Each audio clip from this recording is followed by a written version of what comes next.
Remanufactured 4L80E families of transmission. First, I always start with some updated case connectors and an updated pigtail harness.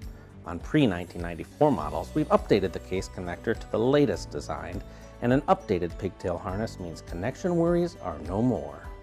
Next, we introduce a fully remanufactured valve body complete with recalibration kit to our mix that will improve pressure control and shift quality, while the updated actuator feed limit valve prevents missing shifts and premature clutch failure. And an upgraded 34-element intermediate sprag means increased hold capacity to give your transmission a fun little spice. On a sprayed baking sheet, all new shift solenoids, updated force motor, and upgraded pressure regulator means the 4L80E's job is a piece of cake. An EPC solenoid that's independently tested means your internal pressures stay under control. We also fixed a pesky GM flaw by installing a no walkout rear case bushing, so no more worrying about damaging the case, output shaft, or drying your dish out in the oven.